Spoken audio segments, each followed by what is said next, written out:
अपने first vlog में मैं आपके साथ शेयर कर रही हूँ अपने वट सावित्री के व्रत का दिन।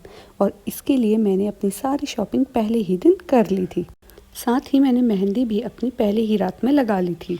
व्रत के दिन सुबह सुबह उठ के देखा तो मेरी पूरी मेहंदी सूख गई थी और इसने इतना प्यारा कलर भी दे दिया था। मेहंदी का प्यारा सा कलर देखने के बाद मैंने अपने डेली रूटीन की तरह न्यूज़पेपर पढ़ा और फिर घर के कुछ ज़रूरी काम भी कर लिए। मैं हूँ अपने मायके में और आज मैं वट सावित्री में पहनने वाली हूँ ये वाली साड़ी। ये साड़ी मुझे मेरी सासू मम्मी ने ला के दी है और क्योंकि मैं यहीं थी तो मैं मार्केट जाके ले नहीं पाई, इसलिए वो मेरे लिए ये साड़ी लेकर आई और इस साड़ी के साथ वो मेरे लिए एक सुंदर सा पिछौड़ा भी लेकर आई है। इसके बाद मैंने सुबह सुबह अपने हाथ में उल्टी तरफ भी मेहंदी लगा ली और फिर नहा धो के मैं होने लगी रेडी वट सावित्री के व्रत के लिए। तो मैं आपको बता दूं कि मेरे साथ इस व्रत को करने के लिए मेरी सिस्टर भी आने वाली थी, तो मैंने सोचा उसके आने तक मैं रेडी हो जाती हूँ। और कहते हैं इस व्रत में पूरा 16 श्रृंगार करके पूजा करने से इस व्रत का फल जो है वो दुगना हो जाता है। तो इसलिए मैं इस व्रत के लिए पूरी अच्छी तरीके से रेडी हो रही थी।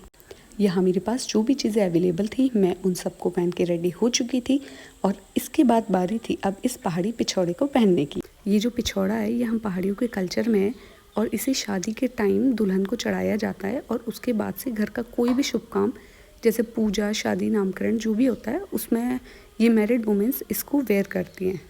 तो यहाँ पर मैं अपना पिछौड़ा लगाकर हो गई थी रेडी और फिर मेरी सिस्टर भी आ गई थी और हम दोनों मंदिर के लिए चले गए। और अब हम पहुँच गए मंदिर। I show you.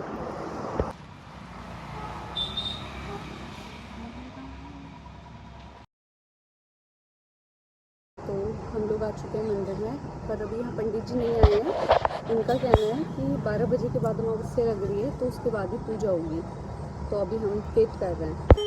तो जो औरतें मंदिर में हमसे पहले आ गई थी उन्होंने अपनी पूजा की सारी तैयारी कर ली थी, इसलिए हम भी जल लेने के लिए चले गए।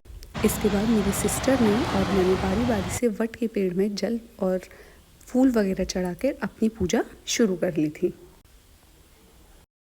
तो दोस्तों हम मंदिर में आ चुके हैं और ये जो व्रत है ये मैरिड वुमेंस के लिए बहुत ज़्यादा सौभाग्य देने वाला और आशीर्वाद देने वाला होता है। ये व्रत जो है वो सावित्री माता ने किया था और इन्होंने अपने पति सत्यवान की प्राणों की रक्षा के लिए वट वृक्ष के नीचे ही उन्होंने व्रत किया था और वहीं उन्होंने पूजा की थी। इस वजह से इसमें वट के पेड़ की या बरगद के पेड़ की पूजा करने का विधान है और इसीलिए इस व्रत को वट सावित्री का व्रत कहते हैं। और इसकी बहुत ज़्यादा मान्यता है, कहते हैं कि इससे पत्नी को अखंड सौभाग्य मिलता है। इसके साथ ही पंडित जी आ गए थे और उन्होंने हमारी पूजा करवा दी थी। इसके बाद हम सभी लोगों ने अपना एक घेरा बनाया और वट सावित्री व्रत की कथा पढ़ के हम अपने अपने घर आ गए।